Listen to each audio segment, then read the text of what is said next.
હમણાં બે પતિ પત્ની હાયલા જતા હતા, એમાં સામે એક સ્ત્રી મળી. એટલે સ્ત્રીએ એની સામે જોયું ને કંઈક બોલી. એટલે ઓલી પત્નીએ એને પૂછ્યું એના પતિને કે ઓલી કોણ હતી અને તમને શું કીધું? એ કે કાંઈ નહીં, મારી હારે કોલેજમાં ભણતી હતી. એ કે એણે શું કીધું? એ કે એણે એટલું કીધું એ કે જો મારી હારે તમે લગ્ન કર્યા હોત તો હું તમને આ થેલી ઉપાડવા ન દેત. તો તરત એની પત્નીએ કીધું કે લાવો થેલી હું લઈ લઉં. એક સાસુ એની વહુને એમ કહેતા હતા એ કે વહુ બેટા જો આ પડખેવાળી રહી ને એ બહુ ખોટા બોલી છે હો, એના ઉપર કોઈ દી વિશ્વાસ ન કરો. એ કોઈ પણ વસ્તુ કહે ને એ ખોટી જ સમજવી. કાલ સવારમાં તને શું કહેતી હતી? તો કે એમ કહેતી હતી કે તારા હાહુ તો બહુ સારા છે. એટલે વહુ કહેવાય મારે શું સમજવું કે સાચી છે કે ખોટી છે. અને રાત્રે 12 વાગ્યા પછી મોબાઈલમાં જ્યારે નવું નેટ આવે ને, પૂરું થવાની અણી ઉપર હોય ને પછી નવું નેટ આવે ને, ત્યારે આપણને એવો અહેસાસ થાય કે જાણે આપણા ખાતામાં કોઈએ પગાર નાખ્યો હોય. એટલા મોજમાં આપણે આવી ગયો.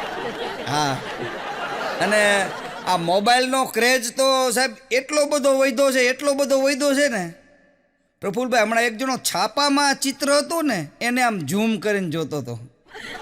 અખબાર એની અંદર એક ચિત્ર આપેલું અને આમ ઝૂમ કરીને જોતો હતો. પછી ખબર પડી કે આ તો છાપું છે. ઓલો મોબાઈલમાં ઝૂમ કર્યું હોય ને એટલે એની અસર થાય. અને પોપકોર્નને તમે ગરમ તવા ઉપર રાખો અને કેમ ઉછળે છે એ જો તમારે વિજ્ઞાન જાણવું હોય ને તો પોતે તમે ગરમ તવા ઉપર બેહો એટલે પછી ખબર પડે કે કેમ ઉછળાય છે. એ પોપકોર્ન ઉછળે પણ પોપકોર્નની જગ્યાએ આપણે હોય ને આપણે ઉછળી જઈએ. મને હમણાં એક ગેડો કહેતો હતો, મને કે સતીશભાઈ, મેં કીધું શું? મને કે પાણીપુરી મળે, ભેળપુરી મળે, સેવપુરી મળે, રગડાપુરી મળે, પણ આ મોબાઈલના કારણે ઊંઘ પૂરી ન મળે. મેં કીધું તો ભાઈ આપણી વાત છે, આપણે કેટલો મોબાઈલ યુઝ કરવો, કેટલા ટાઈમ એમાં રહેવું, એ બધું આપણા ઉપર ડિપેન્ડ કરે. આપણે જ પછી મોબાઈલની રીલ્સો જોયા કરી તો બેટરી લો થઈ જાય પછી. હા, એટલે કહેવાનો મારો મૂળ હેતુ છે ને, એક કેટલું રેડો એક આશિક, બોલો કેટલું રેડો એક આશિક એની ગર્લફ્રેન્ડને મોબાઈલ ગિફ્ટ કરીને કે રાત્રે 3 વાગ્યા સુધી એવું સાંભળતો રહ્યો કે આપના દ્વારા ડાયલ નંબર બીજા કોઈ કોલ પર વ્યસ્ત છે. ફોન ઓલાએ લઈ દીધો અને વાતો બીજાને કરતી હતી. આ દુનિયા છે. દિલ તમને આપતા આપી દીધું, પાછું પામતા મેં માપી લીધું, રાખ્યું ભલે થોડો સમય પણ ચારેય બાજુથી કેવું કાપી લીધું. એમાંય કપાત આવી ગઈ, બોલો. દિલને કાપી નાખે છે, દિલને અત્યારે તો ટુકડા કરી નાખે છે. પતિ અને પત્ની બે બેઠા હતા, એમાં એને કીધું એના પતિએ એની પત્નીને કે માય કોમ્પ્યુટર ખોલ અને ક્લિક કર. એટલે એને કોમ્પ્યુટર ખોલ્યું અને ક્લિક કર્યું. પછી કે કોઈ ફોલ્ડર ખોલ્યું? એટલે એની પત્ની કે હા ફોલ્ડર ખોલ્યું. કે ફોલ્ડર ખોલ અને પછી ઉપર જો શું દેખાય છે. એટલે તરત ઓલી પત્નીએ ઉપર જઈને કીધું કે પંખો ફરે છે. પછી એના પતિએ કીધું તો પછી લટકી જાય. અને મેં એક વસ્તુ નક્કી કરી છે કે જો લગ્નમાં 25 લાખનો ખર્ચો થયો હોય અને 25 વર્ષ લગ્નની જોડી હાલે તો એક દિવસ છે ને 136 રૂપિયા ને 98 પૈસાનો પડે. આ તો નવરો બેઠો તો એટલે થોડુંક મગજ લગાવ્યું, કારણ કે કાંઈક ને કાંઈક અત્યારે માણસ કહે છે ને સંશોધન કરવું પડે. પહેલાંના જમાનામાં કેવું હતું, પહેલાંના થોડાક સમય પહેલાં કે પહેલાં ફોન હાથમાંથી પડતો ને એટલે બેટરી બહાર આવી જતી. ફોન આમ હાથમાંથી પડે ને એટલે બેટરી બહાર આવી જાય. અત્યારે કેવું છે ખબર છે, ફોન હાથમાંથી પડે ને તો કિડની, ફેફસાન, હૃદયના બધું બહાર આવી જાય. અને ભૂલાઈ ચૂકે કે પ્રભુભાઈ ઉપલા ખીચામાં તો કોઈ દી ફોન જ ન રખાયો. ક્યારે ક્યાં ફોન વિયો જાય ને કાંઈ નક્કી જ નહીં. એટલે ફોને સાવચેતી રાખવી. હા, એક જણો હમણાં મને કહેતો હતો પણ કે આંસુ તારા નીકળે અને દિલ મારું હોય, હૃદય તારું ધબકે અને ધડકન મારી હોય, આપણા બેયની મિત્રતા એવી જામી જાય કે ગુનો હું કરું અને મારી તારી હારે થાય. મેં કીધું વિયોજા આવા મિત્રતાના દાખલા ન દેવાય, કારણ કે મિત્ર એસા કીજીઓ ઢાલ સરીખા હોય, સુખ મેં પીછે પડે રહે ને દુઃખ મેં આગે હોય. સારા મિત્રોની મજા છે. હા, મને એક જણા હમણાં કહેતો હતો, મને કે ગુડ નાઇટનો મેસેજ કર્યા પછી જો આપણે એનું કાંઈ કામ હોય તો પાછો મેસેજ કરી તો પાપ લાગે કે ન લાગે? મેં કીધું ભાઈ આવા કારણો થોડા અમને ખબર હોય, પણ અમુક માણસો આપણું લોહી જ પીવે. કહું છું, મેં હમણાં ઘરે ખુરશી લીધી, ખુરશી ઘરે લઈને આવ્યો, ખુરશી તૂટી ગઈ તો દુકાનવાળા પાસે લઈ ગયો. મેં કીધું આ ખુરશી તૂટી ગઈ તો દુકાનવાળો મને કે નક્કી આના ઉપર કોઈક બેઠું હોવું જોઈએ. ખુરશી ઉપર બેવાનું હોય, નીચે બેવાનું હોય, પણ માણસ છે ને લડી જ લેવું છે. તારે સુંદર મજાના બેન ગુજરી ગયા, સરસ મજાના બ્યુટીફુલ સુંદર મજાના બેન ગુજરી ગયા. એને લેવા યમરાજા આવ્યા. ને યમરાજા લઈને આમ યમરાજા જાતા હતા. એમાં જાતા હતા ને એમાં એક તળાવ આવ્યું. એટલે તળાવ આવ્યું એટલે તરત ઓલા બેને પૂછ્યું કે આ તળાવ, કારણ કે એની માહિતી યમરાજા પાસે જોઈ. એટલે તરત યમરાજાએ કીધું કે આમાં એવું છે ને, આ તળાવની અંદર કોઈ પુરુષ કોઈ સ્ત્રી ઉપર ખરાબ દ્રષ્ટિ નાખે ને તો એ આમાં પડી જાય. થોડીક વાર થઈને ત્યાં ધડામ કરતો અવાજ આવ્યો. તો ઓલા બેને આજુબાજુ જોયું ને, યમરાજા નહોતા. એ પછી બંધન છે, તમને સમજાય, એની મોત છે. પણ મારો એક ભાઈબંધ ભૂલકણો બહુ, કોઈ પણ વસ્તુ હોય ને ભૂલી જાય, ગમે એ વસ્તુ હોય ને ભૂલી જાય. તો એક વખત એને એના ઘરના કાજુ લેવા મોકલો, કે જાય કે 10 રૂપિયાના કાજુ લઈ આવી. એટલે ઓલો કાજુ લેવા માટે ગયો. કાજુ લેવા ગયો એટલે ઓલા કરિયાણાવાળાને કીધું કે 10 રૂપિયાના કાજુ આપી કે. એટલે 10 રૂપિયાના કાજુ જોઈખા, પણ કાજુ 9 રૂપિયાના થયા. 1 રૂપિયો ઓલા કરિયાણાવાળા પાસે છૂટો નહોતો. એટલે એને એમ કીધું કે એક કામ કરો, આ રૂપિયો મારી પાસે છૂટો નથી, પણ તમે છે ને કાલે આવો ને એટલે રૂપિયો લેતા જાજો. બોલો કે હું ભૂલકણો હોય, કે મને કાંઈ ખબર ન હોય કે તમે કઈ દુકાનમાં આવ્યો છો ને ક્યાં છો. પણ એને નિશાન કેવું રાખ્યું, કાળી ગાય. કાળી ગાય જે જગ્યાએ બેઠી હોય ને એની સામેની દુકાન રહીને એની પાસેથી મારે રૂપિયો લેવો. હવે ગાય થોડી એકને એક જગ્યાએ બેહી રહે. બીજે દી વાણંદની દુકાન પાસે બેઠી હતી. હા, તો અહીંયા કાળી ગાયને જોઈને સીધો અંદર ગરી ગયો. અંદર કરીને કે મારો રૂપિયો લાવ, મારો રૂપિયો તમે હલવાડી દીધો છે. બોલો વાણંદ કે કયો રૂપિયો? કે કાલ 10 રૂપિયાના કાજુ લઈ ગયો, 9 રૂપિયાના જ આવ્યા, રૂપિયો બાકી રહ્યો. બોલો કે જોતો ખરા, આ વાણંદની દુકાન છે. તો બહાર નીકળીનું કે ખબર, બસ ને 1 રૂપિયામાં ધંધોય બદલી નાખ્યો ને, રાતો રાત 1 રૂપિયામાં ધંધોય બદલી નાખ્યો. બોલો માણા કેટલો અઘરો થઈ ગયો કે. પણ મારો એક ભાઈબંધ હમણાં ભગવાન પાસે બેસી ગયો, અગરબત્તી હળગાવીને ભગવાનને કે હે ભગવાન 100 રૂપિયા આપી કે, 99 આપતોય નહીં લઉં અને 101 આપને તોય નહીં લઉં. એટલે મને થોડીક પરીક્ષા કરવાનું મન થયું. એટલે મેં કીધું રૂમાલમાં 99 રૂપિયા બાંધ્યા. મેં કીધું રૂમાલમાં 99 રૂપિયા બાંધીને એની પાસે ઘા કરું. એ ભગવાન પાસે બેઠો હતો ને ભગવાનને કે હે ભગવાન 100 રૂપિયા આપી કે, 99 આપતોય નહીં લઉં અને 101 આપતોય નહીં લઉં. અને મેં કર્યો રૂમાલનો ઘા. રૂમાલનો ઘા કર્યો ને એટલે પહેલાં તો ભગવાનને પૈસા આપ્યા ને તો રાજી થઈ ગયો. પછી ગયણાને તો 99 રૂપિયા જ નીકળ્યા. પછી પરસેવો વેડો. એ કે હોય નહીં, ભગવાનની ભૂલ હોય નહીં, કે હોય તો કદાચ આપણી હોય. 1 વાર ગયણા, 2 વાર ગયણા, 3 વાર ગયણા, પછી માથે તાપલી મારીને કે આ ભગવાન હવે ખબર પડી રૂપિયો રૂમાલનો કાપી લીધો ને, આ 99 ને 1 રૂપિયો રૂમાલનો એટલે 100 થઈ ગયા. મેં કીધું આપણા 100 રૂપિયા ગયા. અમુકને તો આપણે કહું છું ને સલાહ ન દેવાય અને અમુકની મદદ ન કરાય. હા, ધૂળેટીના દિવસે આખા શરીરે કલરે રમી અને મેં ઘરે આવ્યા ને એટલે મારા ધર્મપત્ની નવો હાડલો પહેરીને બહાર જતા હતા. એટલે મેં સ્વાભાવિક પૂછ્યું, મેં કીધું આવો ધૂળેટીનો તહેવાર છે, નવી હાડી પહેરીને તમે બહાર ક્યાં જાઓ છો? તો મને કે અમારી બધી બેનપણી ભેગી થવાની છે અને મૂર્ખાઓનું સંમેલન રાખ્યું છે. એમાં બધાએ એક કોક નકામી વસ્તુ લઈ જવાની છે, તમારે આવું છે? મેં કીધું ના, આપણે નથી આવું. મેં કીધું નકામા નથી. 2 હાડકાના ડૉક્ટર તળાવની પાડે ઉદાસ બેઠા હતા. એમાં સામેથી એક ભાઈ લંગડાતા હાયલા આવે. એટલે આ બે શું અંદરો અંદર શરત મારે. એટલે એકે બીજાને કીધું એ કે સામે ઓલા જે ભાઈ આવે છે ને એનું ગોઠણનું હાડકું ગયું છે. ઓલો કે ના ના, એ કે ચાલ ઉપરથી કહી દઉં એની ઘૂંટી ઘૂંટી ભાંગી ગઈ. એ કે થઈ ગઈ શરત. બે જણાએ શરત મારી. ઓલા ભાઈ નજીક આવ્યા એટલે કીધું કે અમારે બેને શરત લાગી છે. હું કહું છું કે તમારું ગોઠણનું હાડકું ગયું છે, આ ભાઈ કહે છે તમારી ઘૂંટી ભાંગી ગઈ છે, હવે તમે કહો. ત્યારે ઓલા ભાઈએ કીધું કે મારે તો સ્લીપરની પટ્ટી તૂટી ગઈ કે એટલે લંગડાતો આયલો આવું છું. હવે એની સ્લીપરની પટ્ટી તૂટી ગઈ ને આપણને હેરાન કરીને કે બોલો. એક જણો તળાવની પાડે ઉદાસ બેઠો હતો. મેં કીધું આયા ઉદાસ કેમ બેઠો હતો? વાહન ડૂબી ગયું. મને કે આપણે હતું જ ક્યાં? મેં કીધું તો અહીંયા ઉદાસ હું લેવા બેસી ગયો? મને કે શું વાત કરું સતીશભાઈ, મારે અને મારા ધર્મપત્નીને બેયને અબોલા છે. મેં કીધું લે ગાંડા, એ વાત તો સારી કહેવાય. અબોલા થાય તો બહુ મજા આવે. એક આપ બીજાને ન બોલાવે ને બીજો પેલાને ન બોલાવે. મને કે શું વાત કરો છો? 1 મહિનાના હતા,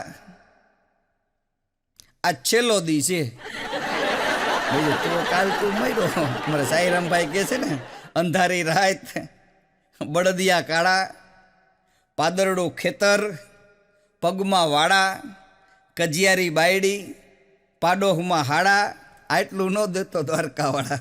દ્વારકાધીશને પ્રાર્થના કરી કે અંધારી રાત હોય બળદિયા કાળા ન દેવાય, પાદરડું ખેતર ને પગમાં વાળા, કજિયારી બાયડી અને પાછા પાડોહમાં હાડા. તરત જ આવે બીજે દિયો. શું કહેતા હતા અમારી બેનને? આપણને આવીને ગગલાવી જાય. આટલું ન દેજો દ્વારકાવાળા. ભગવાન પાસે માગવું ને એ જોઈ વિચારીને માગવું. કોને કેટલો આપો? તન કે જાને, મન કી જાને, જાને ચિત્ત કી ચોરી, ઉનસે ક્યાં છુપાના જિનકે હાથ મેં જીવન ડોરી. એની પાસે કંઈ છુપાવેલું જે માગવો એ માગી જ લો. એ આપવા બેઠા છે. માગો 20 આપે 30. પણ અહીંયામાં શ્રદ્ધા હોય ને તો, બાકી નહીં. હમણાં એક જઈને બોર્ડ માર્યું હતું કે અહીં તાજું દૂધ વેચાય છે. આવું સરસ મજાનું બોર્ડ આવે. એવું બોર્ડ લગાવી એક જણો દૂધ વેચતો હતો. અહીં તાજું દૂધ વેચાય છે. એમાં એક જણો આવ્યો મારા જેવો જ કહેવાય ને, આપણે ક્યાં કોકને કહેવું. એ કે અહીં લખવાની જરૂર નહીં. તું બેઠો હોય, દૂધ વેચાતું હોય, કેન ઠલવાતા હોય, દૂધ વેચાય છે બસ, બીજું કાંઈ નહીં. અહીં તો તું તો અહીંયા છું જ તે. પછી એને અહીં ચેકાવી નાખ્યું. ખાલી તાજું દૂધ વેચાય છે એવું. ત્યાં વળી પાછા બેદી રહીને કાયા ભાઈ મારી જેવો. એ કે તાજું દૂધ વેચાય છે, તું થોડો વાસી વેચવાનો. તું તાજું જ વેચ. તાજું લખાય જ નહીં, ખાલી દૂધ વેચાય છે એટલું જ તે. એ કે વાંધો નહીં, ઓલા એ તાજું કાઢી નાખ્યું. ખાલી એટલું જ આવ્યું, દૂધ વેચાય છે. તો વળી પાછો 5 દીરે એક જણો હોય કે દૂધ વેચાય છે, કે તું અહીં બેઠો હોય, દૂધના કેન ઠલવાતા હોય, અહીંથી બધા લઈ જતા હોય. બોર્ડ મૂકવાની કંઈ જરૂર જ નહીં, બોર્ડ જ કાઢી નાખ. બોર્ડથી જ તકલીફ છે એ કે બોર્ડ કઢાઈ નાખ્યું આખું. બોલો. મહિના પછી પાછો એક જણો આવ્યો એ કે ફલાણા ભાઈ ફલાણા તમારી દુકાન છે? એ કે હા. એ કે આવી સરસ મજાની દુકાન હાલે છે અને એક બોર્ડ નથી મારી એકતા કે અહીં તાજું દૂધ વેચાય છે. પછી ઓલાનો મગજ ગયો. એ કે હતું તો ખરા, પણ આ તમારા જેવા ભેગા થઈને છે ને. અમારે સુરેન્દ્રનગરમાં તમને એક સ્મશાન યાત્રા નીકળી, માથે ટકોરી બાંધી હતી. ટીંગ ઊભી રહે, ટીંગ ટીંગ હાલે. મેં કીધું આ શું? મને કે કંડક્ટર ગુજરી ગયા.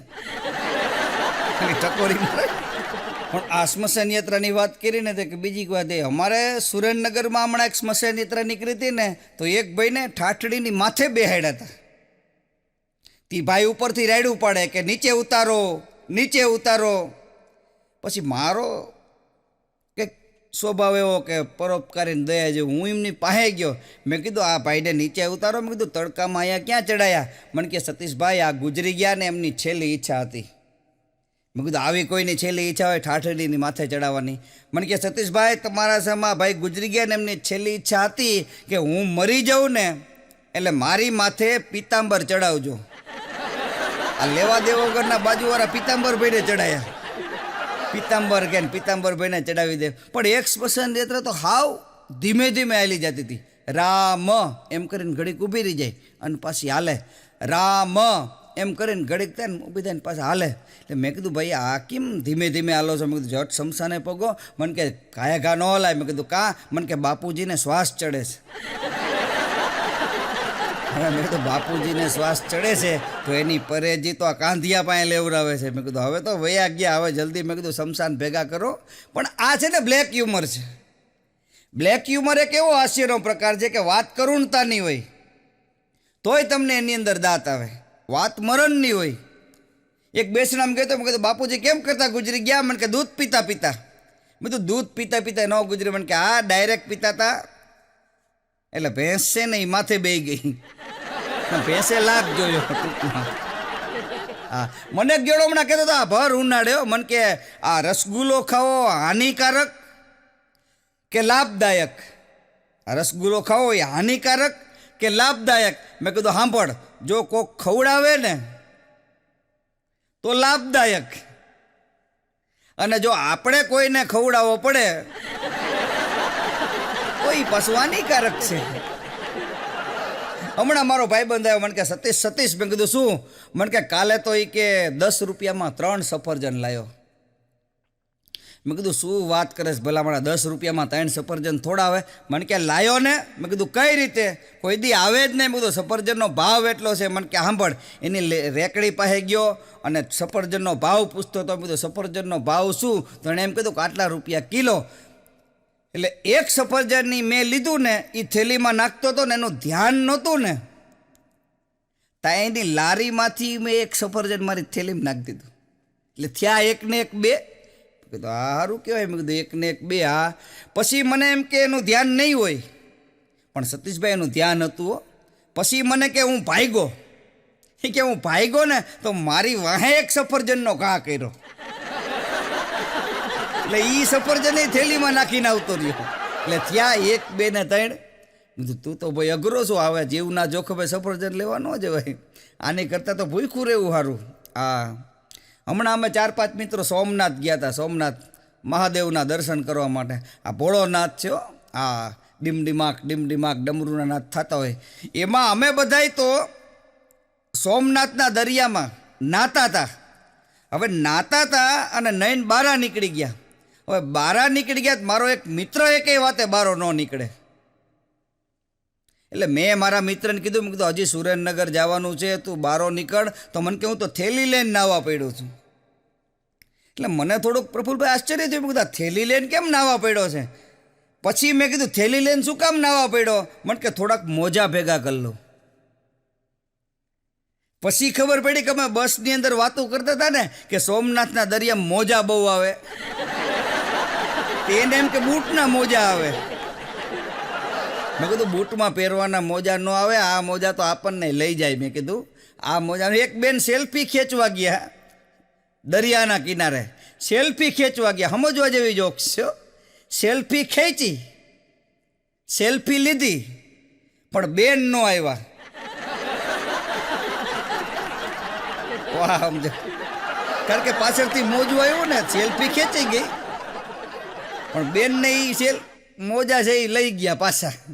એક ભાઈ ગાલે જાય છે. મેં કીધું ગાલે કેમ કરતા જાય? મને કે ઇસ્ત્રી કરતો હતો ને ફોન આવ્યો.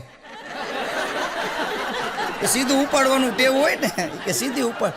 હમણાં એક ભાઈની દીકરીના લગ્ન થતા નહોતા. 3 દીકરીઓ, લગ્ન ન થાય. છાપામાં જાહેરાત આપી કે મારે દીકરીના લગ્ન કરવા છે, યોગ્ય મુહૂર્તિયાએ આવું. તો છાપામાં જાહેરાત વાંચી તો હારા આયલા બધા એવા સાયકલો લઈ લઈને, સ્કૂટરો લઈ લઈને, મોટરો લઈ લઈને. પછી ઓલા સમજાવતા હતા કે જો આ મારી સૌથી નાની દીકરી 18 વર્ષની, આની હારે લગ્ન કરે ને એને હું 18,000 રૂપિયા આપીશ. પછી કાંઈ એનાથી થોડીક મોટી 24 વર્ષની, એની હારે લગ્ન કરે ને તો એને 24,000 રૂપિયા આપીશ. અને આ ત્રીજી દીકરી સૌથી મોટી 48 વર્ષની, એની હારે લગ્ન કરે ને એને હું 48,000 રૂપિયા આપીશ. તો આ બધાની વચમાં મારો એક મિત્ર ગયો હતો. એ આમ ફીનતો છેલ્લે ખૂણામાં 80 વર્ષના માજી માળા કરતા હતા.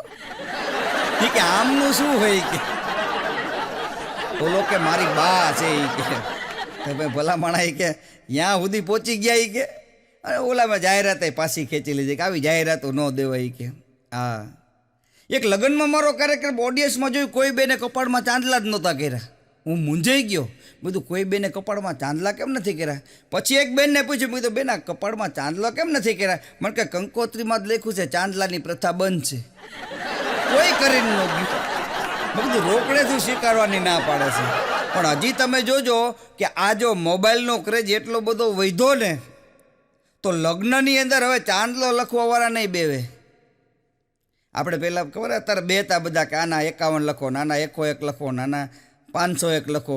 હવે ચાંદલો લખવાવાળા કોઈ નહીં બેવે, ખાલી સ્ક્રેનર લગાવી દેશે એટલે લખવાની ઝંઝટ નહીં, ખબર પડી જાય કોના કેટલા પૈસા આવ્યા. જેને જેટલા નાખવા હોય સ્ક્રેન કરી નાખે.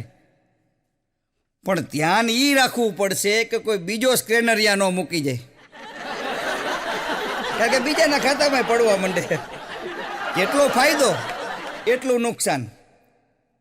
મોબાઈલમાં આમ જોવા જાવ તો જેટલો ફાયદો, કોઈનો છોકરો ગુમ થઈ ગયો હોય અને તમે મોબાઈલમાં આપો વોટ્સએપની અંદર અને લખો કે દીકરો ગુમ થઈ ગયો છે, પછી ગોતવા તો માણા મદદ કરે પણ પછી મળી જાય ને પછી તકલીફ થાય, કારણ કે મેસેજ તો પાછો વળવાનો નથી.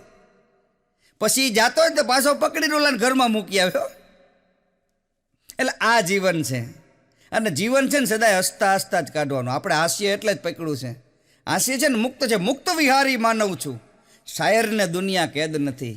મારે મન ગંગા જમજમ કે મંદિર મસ્જિદમાં ફેર નથી. અને માધ્યમ છે મારું માનવતા, મિલકતમાં મસ્ત ફકીરી છે. ગુણગાન કરો તો ગર્વ નથી અને અવગુણ ગાશો તો ખેદ નથી. કારણ કે મુક્ત વિહારી માનવ છું, શાયરને દુનિયા કેદ નથી. કલાકારને કોઈ જાતનું કોઈ હોય જ નહીં, એને તો બસ આનંદ આનંદ અને આનંદ છે ને આનંદ વસ્તુ કરિયાણાની દુકાને ન મળે. હમણાં શ્રાવણ મહિનામાં મારા ધર્મપત્ની મને કહેતા હતા, મને કે તમે એમ કહેતા હતા કે બધી વસ્તુ તમારે મુક્તિ જોઈ છે. મને કે મેં કીધું હા મુક્તિ જોઈ છે. મને કે હાલો મારી અરે કરિયાણાની દુકાને, ત્યાં મુક્તિ મળી જાય. મેં તો કીધું એ સત્સંગી માણા છે, હું ગયો હોય યા કરિયાણાની દુકાને. મેં કીધું મુક્તિ મળી જતી હોય તો આ જન્મ મારો સફળ થઈ જાય. એ ગયો હું ત્યાં ગયો ને ત્યારે ખબર પડી કે ઓલા મોડા કતના વ્રત ચાલુ હતા ને, એટલે મારા ઘરના કીધું કે કિલો મુક્તિ આપો. એટલે ઓલા મુક્તિ જોઈ મુક્તિ ખાવાની આવે, એ મુક્તિ લઈને આવ્યા ઘરે, પણ કે આપી ને મુક્તિ. મેં કીધું તું કયા મુક્તિની? એક સંત પ્રવચન કરતા હતા, કોઈ તમને એક કાનમાં ખરાબ વાત કહે તો બીજા કાનેથી કાઢી નાખવી. કોઈ તમને એક ગાલ ઉપર તમાચો મારે તો બીજો ગાલ ધરી દો. તો ઓડિયન્સમાંથી એક ભાઈ ઊભા થાય કે નાક ઉપર ઘૂસતો મારે તો બીજું નાક કાઢવું ક્યાંથી? સંતને ન બોલવાનું બોલાઈ જાય એવું થાય ઘણી વખત. માણસો એવા થાય છે. તમે જોજો પ્રોગ્રામમાં ઘણી વખત જાઓ ને, પ્રોગ્રામમાં એટલે બીજે દી ભેગા થાય ને તો શું કે ખબર, કાલ તો હવાર પાડ્યું આપણે હવારનું, એ કાલ તો હવાર પાડ્યું. હવે હકીકતમાં એવું ન હોય. હવાર શું ઝાડવા ઉપર ટીંગાતું હતું તે એને લાકડી લઈને પાડ્યું. હવાર તો તમારે પડે અને હવાર તો અમારે પડે, પણ કહેવાનો મૂળ હેતુ એ છે કે જેની અંદર સમર્પણ હોય, જેની અંદર સાર્થકતા હોય અને જેની અંદર ભજન હોય, એ ભજનમાં બેવે ને એને વૈરાગ્ય ઉપર હવાર થાય. અને માણસ હુવે ને એને સંસારમાં આરામ થાય. હુવાનું તો અહીંયા હોય ને, ઘણા ભજનમાં આવે ને પછી એને ઊંઘ ન આવે. ભજનમાં ગયા હોય ને પછી ઊંઘ ન આવે ને પછી એકલો એકલો ઊંઘમાં ગીત ગાતો હોય, વાગે ભડાકા ભારી ભજનના, વાગે ભડાકા ભારી રે ઓ જી. પછી એની પત્નીનો મગજ જાય ને ફેરવીને ફડાકો મારે, શબ્દો બદલાઈ જાય. વાગે ફડાકા ઘરમાં એવા, વાગે ફડાકા ભારી રે ઓ જી. ત્યાં ભડાકા વાગતા હોય, પછી ઘરે આવે એટલે ફડાકા વાગતા હોય. એટલે ઘરમાં ધ્યાન રાખવું, બહાર શું કરવું અને ઘરમાં શું કરવું ને એ સમજાઈ જાય ને તો મજા આવે. બહાર જે કરતા હોય ઘરે પાસે બધું એ જ કરાય. એને ગમે. એક જણે ઘરે જઈને એની પત્નીને તેડી લીધી. એટલે એની પત્નીએ કીધું કોઈ દી ને આજ તમે મને તેડી કેમ લીધી? તો કે કથા સાંભળવા ગયો તો એમાં બાપુ એવું બોલ્યા કે મુસીબત હોય ને તો એને તેડી લેવી, કે મારા માટે તો મુસીબત છે કે. પણ હકીકતમાં જે પતિ એની પત્નીને મુસીબત સમજે છે ને એ મુસીબત નથી, પણ પતિના એવા કાર્યોની અંદર પત્નીનો અમૂલ્ય સહારો. કારણ કે એક હાથ વગર કોઈ દિવસ તાલી નથી પડતી. એક હાથ વગર કોઈ દિવસ તાલી ન પડે. તાલી પાડવા માટે બે હાથ જોઈએ. હાથ બે છે, એક પ્યાલી છે, ખુદા એક છે ને 1000 સવાલી છે, 1000 ફૂલ છે, એનો એક માળી છે, રેખા હાથમાં છે ને હાથ ખાલી છે. કાંઈ છે નહીં, જે છે એ બધું આમાં જ છે, પણ એમાં મજા આવે ને તો. બાકી જેને મજા નથી, અત્યારે આપણે કોઈકને એમ કે કા કેમ છો તો કે મોજે દરિયા. માથે હોય નહીં નડિયા. તો એમ કે મોજે દરિયા, કાં તો એમ કે જલસા છે જલસા. એટલે શેના જલસા? વ્યાજના હપ્તા કર્યા. આમાં જલસા ક્યાંથી હોય? પણ એક ગામની અંદર હમણાં પ્રોગ્રામ કરવા ગયો ને, એટલે પ્રોગ્રામ કરવા માટે ગયો, એટલે પ્રોગ્રામને થોડીક વાર હતી. મને કે સતીશભાઈ આવો સરસ મજાનો ડાયરો આપણા આમાં કરવાનો છે. મને કે તમે થોડીક વાર છે ને તો મારા ઘરે કે ચા પાણી પીવા માટે આવો. એટલે હું બરાબર મેં કીધું હાલો ને, ચાનું કહે છે તો આપણે ક્યાં ના પાડવી. એની આ ચા પીને નીકળો. ચા પીને નીકળો બારો નીકળો એટલે બીજા એક ભાઈ મારા ચાહક મને કે સતીશભાઈ હજી વાર છે તો હાલો ને ઘરે ચા પીવા. મેં કીધું આ ભાઈને અહીંયા પીધી. તો મને કે ન આવો તો વાલા ના હમ. હું મૂંઝાણમાં કીધું વાલો કોણ? ઘડીક તો ટેન્શન આવી ગયું. એને અહીંયા ચા પી આવ્યો, બારો નીકળો. આગળ ગયો તો એક બેન ઊભા હતા. મને કે સતીશભાઈ ચા પીવા માટે. મેં કીધું બેન હવે રહેવા દો ચાનું, 2 જગ્યાએ ચા પીને આવ્યો છું, ના 3જી જગ્યાએ. મને કે ના નો આવો ને તો વાલા ના હમ. એટલે મેં કીધું એ બધું ચા પીવાય તમારા ઘરે હું આવું, પણ તમે મને એક વાત સમજાવો, વાલો કોણ? મને કે વાલો એ છે અમારા ગામમાં 18 જણાનું બૂચ મારીને વયો ગયો છે, એનો ક્યાંય પતો નથી. એટલે ગામ આખે એને હમ ખાવા હાટું રાખ્યો છે કે આ વાલ જે ખાવ ને એ વાલાના હમ ખાવજો, એટલે સૌથી પહેલો એ વિયો જાય. એટલે આપણે ઘડીક મૂંઝાઈ જઈએ ને આ બધા હમ ખાય તાર, કારણ કે હમ વસ્તુ એવી છે આપણે નાના હતા ત્યારે ખબર પડતી કે હમ કોઈ દી ખવાય નહીં હમ, પણ એ બધું નાના હતા ત્યારે બધી વસ્તુ છે. હમણાં એક જણો કહેતો કે ઉઠતી રકાબીની શોધ કોણે કરી? તો એક જણો ઉભો થાય ને કે મારી મમ્મીએ. કે તારી મમ્મીએ? તો કે હા. કે ક્યારે વડે? કે મારા બાપા બેઠા હોય ને એ દી ઉઠતી રકાબી આવે. એ કે મારો એક ભાઈબંધ મને કહેતો કે સતીશભાઈ ભરેલી બંદૂક ખતરનાક કે ખાલી બંદૂક? એટલે બધું ભરેલી બંદૂક જ હોય ને. મને કે યાં જ તમારી ભૂલ થાય છે, ખતરનાક ખાલી બંદૂક. બીજું ખાલી બંદૂક કઈ રીતે? મને કે ભરેલીથી એક જ જણો બીવે, જેની સામે તાયકીઓ ઈ. ખાલીથી 2 બીવે, તાયકીઓ ઈ બીવે, જાહેલીઓ ઈ બીવે. એને ખબર ભડાકો થવાનો નથી. અને આવા ટેન્શન યુગની અંદર હું એક વખત સ્કૂટર લઈને જતો હતો ને એમાં પ્રફુલભાઈ હું હેલ્મેટ ભૂલી ગયો. હેલ્મેટનો કાયદો આવ્યો છે. હું તો કહું છું જે સરકાર તમને કહે ને ગાડીમાં હોય તો સીટ બેલ્ટ બાંધો, માથા ઉપર હોય તો હેલ્મેટ બાંધવું. આપણે સરકારને વંદન કરીએ છીએ, કારણ કે આપણી સેફટી માટે કહે છે. લાયસન્સ રાખવું, આ બધું રાખવું જરૂરી છે. ને હું બરાબર સ્કૂટર લઈને ગયો, લાયસન્સ હતું મારી પાસે, કાગળિયા પૂરા હતા, PUC બધું કમ્પ્લીટ હતું, પણ એક હેલ્મેટ ભૂલી ગયો. હવે હેલ્મેટ ભૂલી ગયો ને એટલે 4 ચોકે પોલીસવાળા ઊભા હતા. એટલે મને કે ઊભા રાખો. એટલે હું ઊભો રહ્યો. મને કે હેલ્મેટ? સાહેબ હેલ્મેટ તો આજ ભૂલી ગયો છું. મને કે 500 રૂપિયા આપો. 500 રૂપિયા હું આપતો હતો. પછી મને એવો વિચાર આવ્યો પ્રફુલભાઈ કે આખો દિવસ હું અહીંથી 2 થી 3 વખત નીકળું અને 500 દર વખત લઈ જાય મારા, તો મારે લોચો ન પડે. એટલે મેં ઓલા સાહેબને કીધું, મેં કીધું સાહેબ હા 500 તો હું તમને આપી દઉં, અમારા ઘરે સાંજે જવાનું, આગળ ક્યાંક પોલીસવાળા હોય અને મને રોકે તો મને કે કાંઈ નહીં, તમારે ખાલી એટલું કહેવાનું કે લાડવા ખાઈને આવ્યો, આટલું કહેવાનું, એટલે તમને પોલીસવાળા નહીં રોકે. અને બહેનું એવું આગળ 4 ચોક ઉપર કૂટર લઈ ગયો, વળી પોલીસવાળાએ રોક્યો ને. એટલે મને કે હેલ્મેટ? મેં કીધું સાહેબ લાડવા ખાઈને આવ્યો. તો મને કે જવા દો. હું વયો ગયો. પછી બીજે દી પાછો હેલ્મેટ ભૂલી ગયો, પાછો નીકળો સર્કલ ઉપર, પાછો પોલીસવાળાએ પણ ઊભો રાખ્યો. મને કે લાયસન્સ? આજ લાયસન્સ? મેં કીધું લાયસન્સ દેખાડું. મને કે આજ હેલ્મેટ? કીધું હેલ્મેટ સાહેબ આજ પાછું ભૂલી ગયો લો. મને કે લાય 500 રૂપિયા. મેં કીધું સાહેબ લાડવા ખાઈને આવ્યો. મને કે લાડવાનું રહેવા દે, આજ સુખડી રાખી છે. મેં કે તમારા જેવા કેટલાય લાડવા ખાઈને વ્યા જાય અહીંથી, એટલે રોજ અમારે થોડું ચેન્જીસ લાવવું પડે. એટલે આમાં કેવું થાય કે આ તો એક હાસ્યની વાત છે, પણ જેને આપણે માની છીએ, આપણા પોલીસ સ્ટાફ હોય, વકીલ સ્ટાફ હોય, ગમે એ હોય, સાહેબ એનો આદર કરો, એનો સત્કાર કરો. કારણ કે આપણે એ જરૂરી છે, ઝડપની મજા અને પછી મોતની સજા. આપણે ગમે એટલું લીવરમાં સ્કૂટર રાખી, આપણને આનંદ કેટલો આવે, 5 ગળી જ આવે, પણ એમાં જો ક્યાંક આપણું સ્કૂટર કોકની હારે ભટકાઈ જાય અને કદાચ આપણે જિંદગીમાં ન રહી તો એ સજા કેટલી વહમી લાગે. એટલે કહેવાનો મારો મૂળ હેતુ એ છે કે ઝડપની મજા હોય અને મોતની સજા હોય, જો આટલું આપણે જાણતા હોય અને ધીમે ધીમે જન્નત કી રેલ હૈ, કિસ્મત કા ખેલ હૈ, જલ્દી સે ચઢ જા મોમિન વરના ગાડી ફેલ હૈ. આજકાલ ઘણા પ્રેમમાં ગોટે ચડે ને સાહેબ, હા આમાં કેવું હોય, એ છોકરો હોય છોકરીને કઈ નો એકતો હોય કે હું તને આટલો બધો પ્રેમ કરું છું. એટલે એક સરસ મજાનો શેર કે ભલે ચમકતી ચાંદની તાજમહેલમાં દુનિયા માટે અદ્ભુત સર્જન લાગે છે, પણ મળે શારજા તો એટલું કહેજો કે નીચે હુતેલી મુમતાજને આ પથ્થરનો ભાર લાગે છે. હા, તમે તાલી પાડી તો મને ખરેખર મજા આવી ગઈ, કારણ કે તાલી છે ને એ કલાકારને જીવાડી દે. હા, હું તો એમ કહું છું દરેક સંબંધ છે ને લોહીના ન હોવા જોઈએ.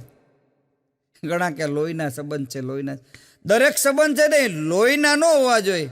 અમુક સંબંધો તો લોહી પીનારાના હોવા જોઈએ, તો જીવન જીવવાની મજા આવે ને. તમને કોઈ સતાવાવાળું ન હોય તો તમને જ મજા ન આવે. હા, હમણાં બે પતિ પત્ની નવા પરણેલા ફરવા માટે ગયા ને ક્યાંક બહુ સુંદર મજાનો દરિયા કિનારો જોઈ ગયા છે ને ત્યાં ઓલું નારિયેળ પાણી મગાવ્યું, અને એક જ નારિયેળમાં બે જણા સ્ટ્રો લઈને પીતા હતા. એક જ નાળિયેરને બે અલગ અલગ સ્ટ્રો લઈને, અને પાછો એણે ફેસબુક ઉપર એ ફોટો અપલોડ કર્યો. ફેસબુક ઉપર ફોટો અપલોડ કર્યો ને એટલે એના બાપા જોઈ ગયા, છોકરાના બાપા. એને એમ કીધું કે ઓહો હો, આ મારા છોકરા આવો.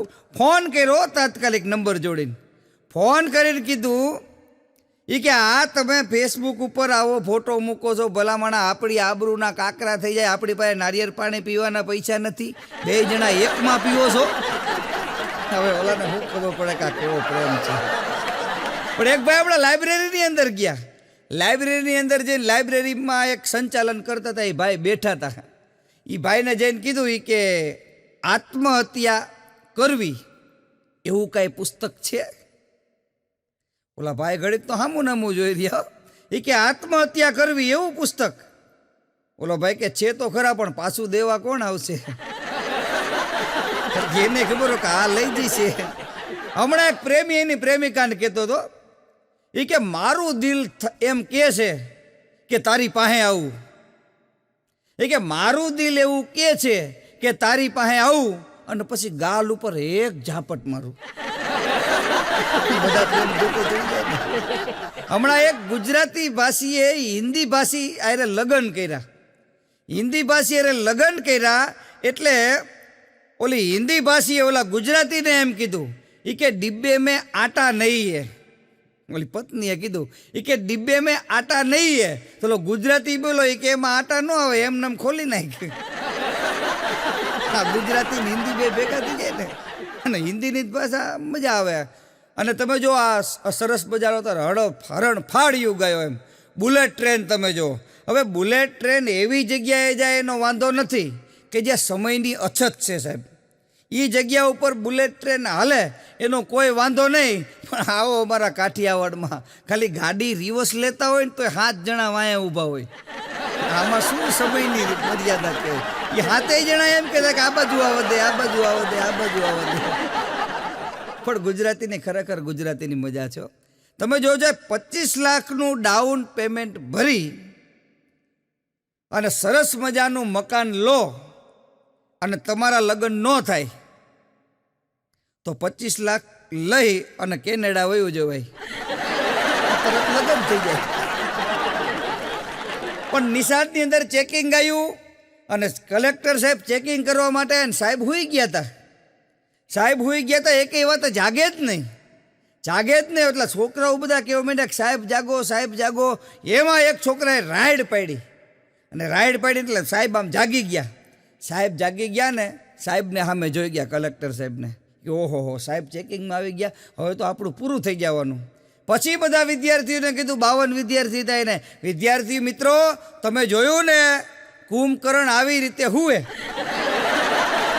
એમ કરીને ઊંઘ કરી લીધી. હમણાં એક પત્નીએ એના પતિને કીધું કે જાઓ સાબુદાણા લેતા આવો. શું ફરાળી કહેવાય, કદાચ ઉપવાસ રહ્યા હોય પત્ની કાંઈક ને કાંઈક મગાવે. એ કે જાઓ, એ કે સાબુદાણા લઈ આવો. કે પતિ ગયો, એની પત્નીને આવીને કે અત્યારે ગજબ થઈ ગયો. અમુકને ખબર ન પડે પાછી. એ કે યાર હું સાબુદાણા લેવા ગયો, એ કે ખાલી દાણા આપ્યા, સાબુ તો આવ્યો નહીં આમાં. ખાલી દાણા આવ્યા, એ કે સાબુ ન આવ્યો. એ કે એને એમ કે સાબુ અલગથી આપવાના છે. એની પત્ની કે હારું તમને વાઘ બકરી ચા નહોતી મગાઈ, તમે વાઘ ને બકરીને બે લઈને આવો એવા છે ને. અને પતિ પત્નીને તો મજા, આમ પતિ પત્નીની વાત આવે ને, આમ તમે જો દાંત કેવા કાઢવામાં મજા આવે. પતિ પત્ની પાત્ર જ એવું છે કે એને આમ બોલો ને આમ તો એમ ગલગલિયા થાય, બે એકબીજાનો જે પ્રેમ હોય. પણ એક ઘરે તો ઉગ્યો એમાં એને પતિની સ્ટાઇલ જ એવી હો, સીધી જ રહી પડે. ખાવાનું કાઢજે બાબલાની બા, એ કે પાથરનું પાથરજે બાબલાની બા, તો ઓલી પાછું એ બધું કરી દો. મેં જોયું, મેં કીધું આ કંઈક નવું છે. એટલે ઓલા બેનને પૂછ્યું, મેં કીધું ભાઈ આમ કેમ કરે? મને કે કોર્ટમાં બેલીફ છે, કેસની સુનાવણી કરવાનું કોકને બોલાવવાનો હોય ને, ખીમજી સુખા હાજર હો, ઘરે એવી ટ્રાય કરે. બોલો. હા, અને ખરેખર પત્નીને કોઈ વાતે તમે ખુશ રાખી જ ના શકો સાહેબ, મારી તમને ગેરંટી છે. પત્ની કોઈ વાતે ખુશ થાય જ નહીં. ખુશ થાય તો ભાગ્યશાળી હોય, પણ ખુશ થાય નહીં. તમે બેંક લૂંટીને આવો ને પ્રફુલભાઈ, બેંક લૂંટીને, તોય તમને એમ કે SBI નહોતી લૂંટવાની, HDFC લૂંટવાની હતી. હવે આને ક્યાં પોગો તમે? પણ એક રિક્ષાની પાછળ સરસ મજાનું બોર્ડ મારેલું હતું.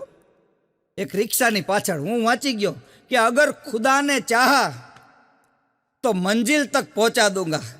બહુ બિચારો ભોળો માણસ છે, અને આગળ પાછળ લખાયું હતું કે અગર ખુદાને ચાહા તો મંજિલ તક પહોંચા દૂંગા, અને નીચે એવું લખ્યું હતું કે અગર ન ચાહા તો ખુદ ખુદા સે મિલા દૂંગા. આમાં જે સમજી કે સીધો પહોંચાડી દે અમુક અમુક તો. અને તમે જો ખીચડી છે ને, ખીચડી આપણો કાઠિયાવાડી શબ્દ છે ખીચડી. ખીચડી થાય ને એટલે ખરેખર મજા આવે. ખીચડી એમ ખાવાની મજા આવે સાહેબ. ખીચડી વાસણમાં રંધાય ને, ખીચડી વાસણમાં રંધાય ને તો બીમાર માણા હોય ને એ હાજો થઈ જાય. પણ ખીચડી ઘરમાં રંધાય ને તો હારો માણસ હોય ને એ બીમાર થઈ જાય સાહેબ. વાત નાની છે પણ મને ગમે છે એટલે મેં તમને વાત કરી કે બીમાર હોય એ હાજો થઈ જાય. અને ખીચડી જો ઘરમાં રંધાતી હોય તો એ હારા માણસ હારાને પરસેવો વાળી દે. એટલે પરિવારમાં છે ને એક એકતા રાખવી. પરિવાર છે ને એ સારામાં સારો વાર છે. સોમવાર, મંગળવાર, બુધવાર, ગુરુવાર, આ બધાય વાર કરતાં સર્વશ્રેષ્ઠમાં શ્રેષ્ઠ કોઈ વાર હોય ને તો સાહેબ એ આપણો આ પરિવાર છે. હા, તમે જુઓ છાસ, દહીં, ફુદીનો, આઈસ્ક્રીમ, દાંત કાઢવા, આ બધું ગણાવું છું. લીંબુ શરબત, લચ્છી, આ બધું તો ખાલી કહેવાની જ વાત છે. સાચી ટાઢક તો આપણે આપણી મા પાસે બેહીને તારે મળે છે. સાચી શીતળતા. કારણ કે જે મસ્તી હોય છે નૈનોમાં એ સુરાલયમાં નથી હોતી, અને અંતરની અમીરી એ કાંઈ મહાલયમાં નથી હોતી. દોટ મૂકી રહ્યો છે માનવી તું શીતળતાને પામવા, પણ જે શીતળતા હોય છે માની ગોદમાં એ તો હિમાલયમાં નથી હોતી. તમે જોજો હથેળીમાં આમ ખંજોળ આવે ને, આ હથેળીમાં ખંજોળ આવે ને એ સારું હો. કારણ કે માણાને ખબર પડી જાય કે કાં પૈસા આવવાના છે અને કાં પૈસા જવાના છે. પણ અત્યારે તો સાહેબ યુગે એવો આવ્યો છે ને કે તમે નાગ વેચવા નીકળો ને, નાગ, તોય કોક લઈ લ્યો. એમ થાય પાડોશીને મૂકી આવશું. પાડોશીને નાગ મૂકવા જાવ. પણ હમણાં એક જણો પ્લેનમાં પહેલી વખત મુસાફરી કરવા ગયો. પ્લેન એવું છે કે પહેલી વખત મુસાફરી કરો ને કાંઈ ખબર ન પડે શું કરવું શું નહીં. પહેલી વખત પટ્ટો બટો બાંધી લીધો. એમ થોડીક વાર થઈને એર હોસ્ટેસ આવીને પાણી આપ્યું, વોટર. એમ એ ઓલાને કીધું પાણી. તો ઓલા એર હોસ્ટેસને જોઈ, એર હોસ્ટેસે ઓલાને જોયો, બે હામું જોયું. ઓલો કે આ હે અસલ બાબલાની બા જેવું મોઢું. એર હોસ્ટેસને એ કે બાબલાની બા જેવું મોઢું. અને પછી એર હોસ્ટેસનો મગજ ગયો. એર હોસ્ટેસે ફેરવીને ફડાકો માર્યો. તો લો હું કે ખબર આ એ સ્વભાવે બાબલાની બા જેવો. એને ખબર હોય ને કે ઘરે ટીકા પાકું થતી હોય. પણ આ મજા છે. પણ અમે હમણાં મારા કલાકાર મિત્ર વિદેશમાં કાર્યક્રમ, દુબઈમાં કાર્યક્રમ કરવા જતા હતા, અને એમાં અમે છત્રપતિ શિવાજી ટર્મિનસ મુંબઈથી એને મૂકવા માટે જતા હતા. અમે અંદર વાતો કરતા હતા. એમાં એ કલાકારનું નામ નહીં દઉં. એ કલાકારે અંદરથી વાત કરી કે વિદેશમાં જવું હોય ને તો કોણ કહે છે અંગ્રેજીની જરૂર પડે. અંગ્રેજી નહીં કે ગુજરાતી બોલો તોય આપણે વિદેશમાં જઈએ કે અને ઓલા ઓર્ગેનાઇઝર સાંભળી ગયા કે આમને અંગ્રેજી નથી આવડતું. ઓર્ગેનાઇઝરે કીધું કે તમને અંગ્રેજી નથી ફાવતું. ઓલું કે ના ફાવે છે ને કે ઓલા પાસે તો પાછું ઓર્ગેનાઇઝર પાસે તો વ્યવસ્થિત રહેવું પડે. એ કે ના ફાવે છે ને એ કે હવે મારે તમને અહીંયા એની થશે કે એની આ પરીક્ષા લેવાશે એ કે સામે ઓલી બેબી રહીને એને તમારી પાસે બોલાવો ઇંગ્લિશમાં. એટલે ઓલા ભાઈ બોલાય કે પ્લીઝ બેબી કમ ઓન. એટલે બેબી આવી હાવ પડખે આવી ગયો. પછી ઓલા મને કીધું કે હવે આને પાછી અહીંયા મૂકી આવો અંગ્રેજીમાં. હવે એ ઓલામને નહોતું આવડતું. પછી એ જઈ અને ત્યાં હામા છેડે વ્યા ગયા જ્યાં બેબી ઊભી હતી ત્યાંથી કીધું પ્લીઝ બેબી કમ ઓન. પાછી આવતી રહી. કે ગુજરાતી તો ગુજરાતી છે, ક્યાંય પાછા ન પડે. અમારા ગામમાં એક ભાઈ છે આખી એબીસીડી બોલો, બધાને એમ થાય કે આને અંગ્રેજી આવડી ગયું. A B C D EFG HIJK LMN OPQ RST WXYZ Z કહેતા તો માણસો સલામ ભરે કે હે અંગ્રેજી આવડી ગયું. ગમે એ બોલે કાંઈક બોલ તો ઓલો કે A B C D EFG HIJK LMN OPQ RST WXYZ Z કે મારું નીકળે તારે સલામ કરે કે ભાઈ હા હે આને અંગ્રેજી આવડે. આપણા ગામમાં એક જ એવો છે આને અંગ્રેજી આવડે છે. એમાં ઓલા ભૂરિયા સંશોધન કરવા માટે નીકળે ને આ ગામડામાં આવી ગયા. હવે આને કાંઈ ફાવે નહીં કોઈને બોલતા કે આની સામે કઈ રીતે આપણે બોલવું. એ કે ઓલા ભાઈને તો આવડે જ છે ને અંગ્રેજી. એ કે એમને બોલાવી દો. એ ભાઈને બોલાયા, એની સામે ઊભો કર્યો. ABCD EFG HIJK LMN OPQ RST WXYZ એમ કીધું ને. ઝેડ કીધું ને તા તો ઓલા ભૂરિયા આવે ત્રણ થપાટું મારી લીધી ઓલાને. 3 ઝાપટું મારી ઓલો તો ઝચકી ગયો ને કે મને સીનો મારો એ કે આને એ કે મને સીનો મારે એમ કરીને ગુજરાતી એમ એની ભાષામાં બોલ્યો. પણ એ કોઈ સમજાય નહીં. એ બધા સંશોધન કરીને વ્યા ગયા. પછી ઓલા કીધું ગામડાના માણસો કે તને માયરો ઓલા ભૂરિયા કે ઓલો કે માયરો નથી. એમણે એમ કીધું અંગ્રેજીમાં કે આટલું સારું અંગ્રેજી આવડે અને ગામડામાં પડ્યો છું કે હાલ કે વિદેશમાં આવતો રહે.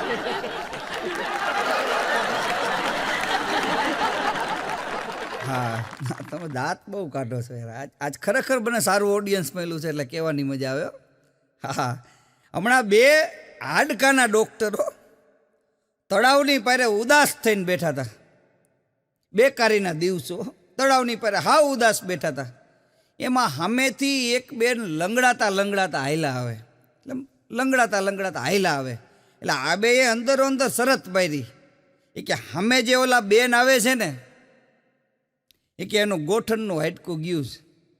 ડૉક્ટરો તો શું અંદર શરત મારે.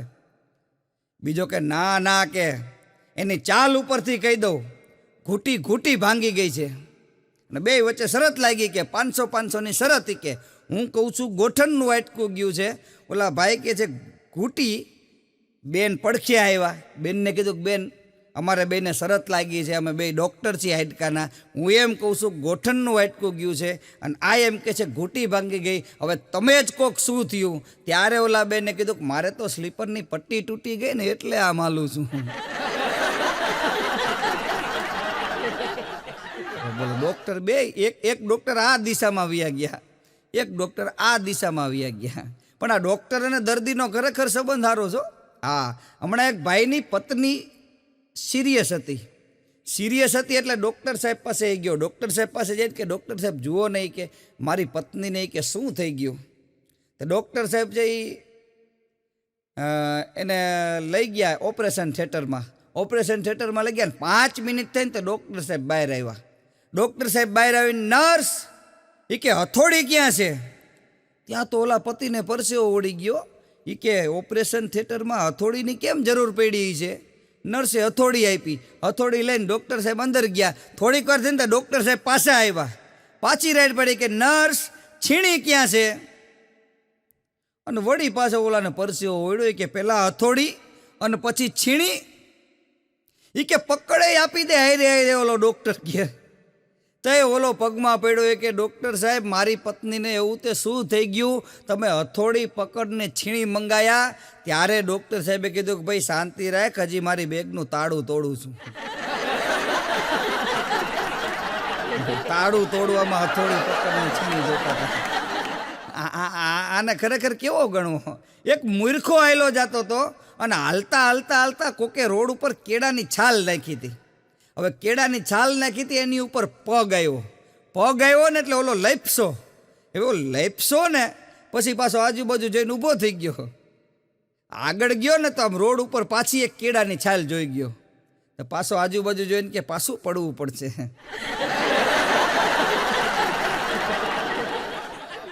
હું મારો મિત્ર હવારમાં દરિયા પાસેથી પ્રસાર થતા હતા. એમાં દરિયાના પાણીમાંથી આમ વરાળ નીકળતી હતી, આમ ધુમાડો નીકળતો હતો. એટલે મારો મિત્ર મને કે આ દરિયાના પાણીમાંથી વરાળ કેમ નીકળે છે? મેં કીધું અંદર માછલી ચા બનાવે છે. એનું ઘર ઘરે બહુ બધા ચા બનાવે. હા ખરેખર. હમણાં મારો મિત્ર મને કહેતો હતો અમે કે દર 3 વર્ષે એ કે બહાર ફરવા માટે જાય છે પરિવાર સાથે, દર 3 વર્ષે હો. મેં કીધું એમ? મને ક્યાં? મેં કીધું પહેલું વર્ષ ક્યાં જવું છે ને એની વિચારમાં કાઢી નાખી. બીજા વર્ષે પાછા ફરવા જઈ અને ત્રીજું વર્ષ ત્યાં ગયા તા કેવી મજા આવી એ વિચારવામાં કાઢી નાખી. આમને કોઈ દિવસ કાંઈ ન નડ્યો. એક ભાઈએ ફેસબુકની અંદર એક જણાને પ્રશ્ન કર્યો, એ કે લગ્ન કરાય? કોકે ફોટો મૂક્યો છે એમાં ફેસબુકમાં પ્રશ્ન કર્યો, એ કે લગ્ન કરાય? તો તરત સામેથી કોમેન્ટ મળી કે તારે તે સુખ સહન ન થતું હોય તો બધું કરાય. પણ ડિજિટલ યુગ સાહેબ, અત્યારનો યુગ છે ને ડિજિટલ યુગ આવ્યો છે. હવે તમે જોજો લગ્નમાં કંકોત્રી આવશે, લગ્નમાંય જવાનું થશે, પણ જમણવાર થશે ને એટલે સીધું આપણે જમવા નહીં જવું પડે કે આ થાળી લીધી ને આ શ્રીખંડ ને પૂરી ને આ બધું ઉલાયરું. પેલા ઘરધણી એમ કે છે બધાયમાં ઓટીપી આવશે, તમારામાં ઓટીપી પેડો 4 આંકડાનો, એને તમે કંકોત્રીની સાથે લિંક કરો તો ખબર પડશે કે તમે હગાવાલા સાચા છો કે નહીં. અને હગાનવાલામાં ફેર ઘણો છે સાહેબ. હા, આપણા ઘરે પ્રસંગ હોય વાંચી અને આવે એને હગા કહેવાય, પણ આપણા ઘરે પ્રસંગ હોય ને કંકોત્રી લખી ન હોય ને શેરીમાંથી નીકળો હોય ને આમ કે આ બાકી લખ્યા વગર ન રહે, બાકી ભૂલી ગયો હોય છે અને આવીને ઊભો રહે ને એને વાલા કહેવાય. પણ અત્યારે તો લગ્નમાં એવું છે સગાઈ નથી હોતા ને વાલાય નથી હોતા. હગો દાદોરી થઈ જાય પછી શું સાહેબ, રિહાવાનો યુગ આવ્યો છે, એક પછી બીજું જોવે છે. અને આ રિહાવાનું પછી અહીંયાથી પછી એ રિહાય ને પછી 2 પતિ પત્નીમાં રિહામણા ચાલુ થાય હો. હા, એક પતિ પત્ની વચ્ચે તો એવો ઝઘડો થઈ ગયો ને કે બોયલા વ્યવહાર નહીં, લખ્યા વ્યવહાર. કાંઈ પણ કરવું હોય ને તો લખવાનું. તેના પતિએ જમવું હોય ને તો આમ લખે કે જમવું છે, એટલે પત્ની વાંચે ને એટલે એને જમવાનું આપી દે. એમ કે શું છે એટલે લખ્યું હોય એટલે ઓલી જમવાનું પતાવીને પછી પાથરણું પાથરી દે એટલે ઓલો હોઈ જાય. એક દી સવારમાં 4 વાગે એને બહાર જવાનું થયું, બહારગામ જવાનું. ચિઠ્ઠી લખીને હુઈ ગયો, ચિઠ્ઠી લખી અને હુઈ ગયો. સવારે 4 વાગે જગાડજે, જાગ્યો ને તો 8 વાગી ગયા હતા. આજુબાજુ નજર કરી પછી યાદ આવ્યું કે આપણે ક્યાં બોયલા વ્યવહાર છે, લખ્યા વ્યવહાર છે. બાજુમાં જોયું તો ચિઠ્ઠી પડી હતી, એમાં લખ્યું તો 4 વાગી ગયા જાગો. હવે આ જાગે ચિઠ્ઠી થોડી જગાડે. પણ સાહેબ કોઈ સત્તાના નામે લડે છે, કોઈ સંપત્તિના નામે લડે છે, પણ જગતમાં 2 પાત્રો જેવા છે પતિ અને પત્ની. કોઈ પણ કારણ ન હોય તોય લડે છે, કોઈ કારણ ન હોય અમથી અમથા. તમે જોવો એવી દાંપત્ય. એક જણ મને કહેતા હતા, મને કે દંપતિ કોને કહેવાય? મેં કીધું જેમાં પતિનો દમ નીકળી જાય ને એને દંપતિ કહેવાય. તો મને કે કપલ્સ કોને કહેવાય? મેં કીધું પગમાં ચપ્પલ્સ ન રહેવા દે ને એને કપલ્સ કહેવાય. તો મને કે કજોડું કોને કહેવાય? મેં કીધું જેને જોઈને જોડું મારવાનું મન થાય ને એને કજોડું કહેવાય. પણ નિશાળની અંદર પીરિયડ હાલતો તો સાહેબે મીણબત્તી હળગાઈ ને પછી ઓલા વિદ્યાર્થીને એકને ઊભો કરીને કીધું કે આ પ્રકાશ ક્યાંથી આવ્યો? સાહેબે પ્રશ્ન કર્યો કે આ પ્રકાશ ક્યાંથી આવ્યો? તો ઓલાનો મગજ ગયો, ઊભો થઈને ન્યા જઈને સીધી આમ ફૂંક મારીને મીણબત્તી ઓલવી નાખી પછી કીધું કે સાહેબ હવે તમે મને કહો કે આ પ્રકાશ ગયો ક્યાં? સાહેબ કે મને નથી ખબર, એટલે વિદ્યાર્થી કે મને નથી ખબર.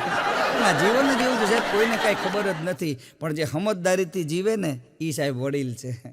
સમજદારીથી જે છે ને બધી ખબર હોય છતાંય ન બોલે સાહેબ, એ વડીલ છે. ને વડીલની સલાહ લેવી હું તો કહું છું કાંઈ પણ. હવે આવી મોંઘવારીમાં અમારા સુરેન્દ્રનગરમાં એક ભાઈ 8 વખત લગ્ન કર્યા. 8 વખત લગ્ન કર્યા.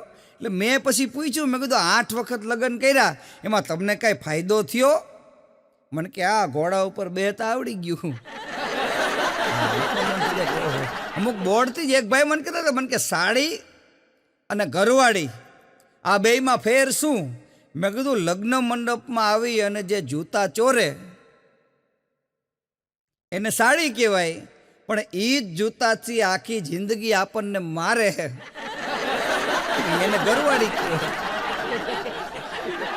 હમણાં અહીંથી મુંબઈ કાર્યક્રમ દેવા જતો હતો, મારી બાજુમાં એક મોટી ઉંમરના કાકા બેઠા હતા, 65 વર્ષ જેવી. હું આમ એમનું આધાર કાર્ડ જોઈને નથી કહેતો, પણ અનુમાન કહું છું 65 વર્ષ જેવું હોય છે એમને. હવે એ બરોબર બેઠા હતા ને અમે બે વાતું કરતા હતા. અમારે વાત નીકળી કે મેં કીધું મુંબઈ કાર્યક્રમમાં જઉં છું. થોડીક વાર થાય ને તો એમને છીક આવી. આ એમ કરીને આમ ઉપર લઈ ગયા પણ છીક ખાધી નહીં. મને થોડુંક આશ્ચર્ય થયું. મેં કીધું આ છીક કેમ ખાતા નથી? મેં કીધું કાકા છીક ખાઈ લો. મને કે ન ખવાય. પણ મેં કીધું એનું કંઈક કારણ તો હોય ને. મને કે ન ખવાય કીધું ને, પાછી થોડીક વાર થઈને બીજી વાર છીકાઈ. હા એમ કરીને પાછા ઉમને ઊભા રહી ગયા. કીધું કાકા છીક ખાઈ લો, ક્યાંક મરી જશો. મને કે ન ખવાય. વળી પાછું હા એમ કર્યું ને, પાછી છીક ન ખાધી. આવું 3-4 વખત થયું ને. મેં કીધું કાકા તમને તકલીફ શું છે છીક ખાવામાં? એ તો કહો. પણ કે તકલીફ બેટા એટલી છે કે મારી ધર્મપત્ની એમ કહેતી કે તમને જ્યારે જ્યારે છીક આવે ને ત્યારે સમજવું કે હું તમને યાદ કરું છું. મેં કીધું કાકા એ તો સારું કહેવાય, આપણી પત્ની આપણને યાદ કરે. મને કે શું સારું કહેવાય કપાળ? મને કે એને ગુજરી ગયા 5 વર્ષ થયા કે હવે યા બોલાવે છે. મારી ભાણી છે, હું ઘણી વખત એના ઉદાહરણ આપતો હોય. અમારે છે ને ડબલ માલનું મકાન છે. ક્યારેક મારા ઘરે આવે ને સ્ક્રિપ્ટમાં ક્યારેક મને મદદ કરે, ક્યાંક જોક્સ બોક્સનું એવું હોય ને. એટલે મેં કીધું જો બેટા ઉપરને તું મારો રૂમ સાફ કરવા જાસ ને તો એક વાતનું ધ્યાન રાખજે, કચરો નાખ ને તો માણસ જોઈને કચરો નાખજે, એટલે ભૂલ ન થાય. તો મને કે સારું મામા. એમ કરીને ઉપર રૂમ સાફ કરવા ગઈ. હવે મેં કીધું ન કરે નારાયણને આવું જ બને સમજ્યા. એને એમ કચરો ઉપરથી નાખ્યો. એક ભાઈના ઉપર કચરો ઉડ્યો. એક ભાઈના ઉપર કચરો ઉડ્યો એટલે એ ભાઈ બાજુ આવ્યો કે આ તમારી પાણી કે મારા ઉપર કે કચરો નાખ્યો એ કે. મેં કીધું બેટા તને નહોતું કીધું મેં? પણ કે શું નહોતું કીધું? તમે જ કીધું તું એ કે માણસ જોઈને કચરો નાખજે. આને આપણે કેમ કરીને પહોંચ્યું? હમણાં 2 મિત્રો વાત કરતા હતા. એક મિત્ર બીજા મિત્રને કે મારા બાપા એ કે એવા નિશાનબાજ સામે પાણી ભરેલું માટલું હોય ને ઠીંગ કરતી ગોળી મારે ને એ કે ટીડી થાય, જરા કેવું તૂટે. એ કે પાણી બધું ઢોરાઈ જાય અને માટલું એમનેમ લટકતું હોય. બીજો કહે તારા બાપા કાંઈ નિશાનબાજ ન કહેવાય. મારા બાપા એ કે ઠીંગ કરતું મારે ને એ કે માટલું પડી જાય, પાણી લટકતું હોય.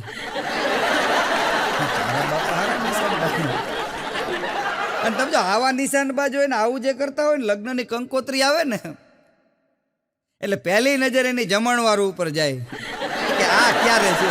પણ મારે તો પ્રભુભાઈ હમણાં એક લગ્નમાં નવી વિચિત્ર કંકોત્રી આવી. આપણે કેમ સારી આવે માંગલિક પ્રસંગો અને પછી પીઠી. આ પીઠીની વાત નીકળી એટલે એક વાત બીજી કે અત્યારે બહુ લેટેસ્ટ યુગ આવ્યો. પીઠીમાં જાઓ ને એટલે આમ પીળા લુગડા જ બધે જોવા મળે. તમે જો જભ્ભા પીળા, હાડિયું પીળીન, બધા પીળા લુગડા જ પહેરે. પણ મને સાહેબ ત્યારે એક વાતનો વસવસો રહી ગયો કે જેણે પીળા ન પહેર્યા હોય એને શું, એ બધાના ખૂણામાં બેઠા હોય. એટલે હું એક સત્ય હકીકત આપની સમક્ષ મને યાદ આવી છે એટલા માટે કહી દઉં કે હવે તો કેમેરાની અંદર જ એવો લેન્સ આવી જવો જોઈએ. એ લેન્સ મૂકો ને એટલે તમે ભલે ગમે એવા લુગડા પહેર્યા હોય પણ ફોટા તો પીળાના જ પડે. તમે ટી શર્ટ પહેરીને જાઓ કે ગમે એ જાઓ, પીળા જ થાય એટલે પીળા જ લાગે કે તમે પીળા કપડાં પહેર્યા છે. એમાં તકલીફ એ થાય છે કે જેને નથી હોતા ને એ બચારા ત્યાં એની પાસે જઈને ફોટા નથી પડાવે અને ફોટાનું મહત્ત્વ વધી ગયું. તમે જ્યાં જાવ ત્યાં માણસો ફોટા બહુ પડાવે. મારે અહીંયા હમણાં એક વિચિત્ર કંકોત્રી આવી હતી. તમે સીધી ને સાધારણ તો કંકોત્રી આવે, આ તમે ન સાંભળ્યું એવી તમને વાત કરું. વિચિત્ર કંકોત્રી હોય, એમાં લખ્યું હતું કે અસહ્ય વેદના સાથ જણાવવાનું કે યમરાજાની કારમી કૃપાથી અમારા ભાઈ શ્રી હરદૂત કાંડ બઠ્ઠાના પાખંડી પુત્ર ગંધારેશ્વર ઉર્ફે ગંધારા કુમારના બેસુદ લગ્ન આંખે અંધારા આવી જાય એવા સમયે ઘોડાપુર નિવાસી સ્વશેષ શ્રી હરણદુંબાલાલની વિચિત્ર પુત્રી સૌભાગ્ય કાક છીણીને હથોડી બેન વાઢુકી સાથે નિર્ધાયા છે. તો આ શુભ પ્રસંગે અમારા ઘરે પધારી અમારા ઘરમાં હાથ ફેરો કરજો. પછી અનાથ આશ્રમવાળા હાથ ફેરો કરવા આવે. અને છેલ્લે પાછી ટાંક મારી હોય કે આ રૂબરૂ પત્રિકાને મલ્યાતુલ્ય સમજી અને આવી શકો તો આવજો, નહીતર કાંઈ વાંધો નહીં. આની કરતાં તો બહાર હોટલમાં જમી લેવું. એક હોટલમાં તો એવું બોર્ડ વાળું હતું કે જમો જમો, બિલ તમારા છોકરાના છોકરા ચૂકવશે. આવું બિલ જોયું એક જણો કે હા આપણા છોકરા ક્યારે થાય ને એના છોકરા ક્યારે થાય, આપણે તો જમાવટ કરી દઈ. અને હારી પેટનું બધું ખાધું અને એવી 17 જાતના ઓટકાર ખાઈને ઓલા બહાર નીકળ્યા ને તો વેઇટર બિલ લઈને આવ્યો કે આ બિલ, કે આમાં બોર્ડ વાંચ્યું આ છોકરાના છોકરા. એ કે છોકરાની ક્યાં દે, તારા દાદા જમી ગયા અહીંયા, તારા દાદાની બિલ છે. વિચાર કરો, દાદા જમી ગયા હતા એ ધ્યાન રાખો. ચોટીલામાં એક હોટલ છે ચોટીલામાં, અને મને એમ થયું કે હાલો, અને બહાર બોર્ડ મારેલું, તમે ક્યારેક ચોટીલા જાવ તો જોજો કે 10 રૂપિયામાં દૂધી હલવો, ખાલી 10 રૂપિયામાં દૂધી હલવો. એક જણો ગયો એ કે આ 10 રૂપિયામાં તો સારું કહેવાય દૂધી હલવો, માણસો અત્યારે પુલાવ કે પાવભાજી નથી આપતા, 10 રૂપિયામાં દૂધી હલવો સારું કહેવાય. 10 રૂપિયા દઈને અંદર ગયો, ત્યાં અંદર બેઠો, અડધી કલાક સુધી બેઠો. ઓલા કાંઈ રિસ્પોન્સ ન મળ્યો, કાંઈ રિસ્પોન્સ ન મળ્યો. એટલે ઓલા વેઇટરને બોલાવી કે આમાં લખ્યું છે ને 10 રૂપિયામાં દૂધી હલવો. એ કે તો એ જ કહું છું, હા મેં જો દૂધી ટીંગાઈ, દૂધી હલવો અને પછી નીકળી જાઓ. સાહેબ જિંદગીમાં આવું જ છે, આપણી જિંદગી હલાવવાવાળું કોક છે. આપણે આપણી મેતે આ જિંદગી હાલતી નથી. એટલે આપણી જિંદગી હલાવવાવાળું કોક છે, પણ સ્વયં એક એવી પ્રતિજ્ઞા લો. હાસ્યના માધ્યમથી એક વાત એવી કરવી છે કે એક એવી પ્રતિજ્ઞા લો, કઈ ખબર છે, ઘરમાં કોઈને કાંઈ કહેવાનું જ નહીં. તો લોચો પડે ને, કાંઈ કહેવાનું નહીં, બસ એ શાંતિથી જેમ આવે જે આમ મોજ કરી લેવાની. આવો સરસ મજાનો મોજનો આ કાર્યક્રમ આપ સૌએ દિલથી માણ્યો, તે બદલ આપ સૌનો ખૂબ ખૂબ આભાર. જય સિયારામ.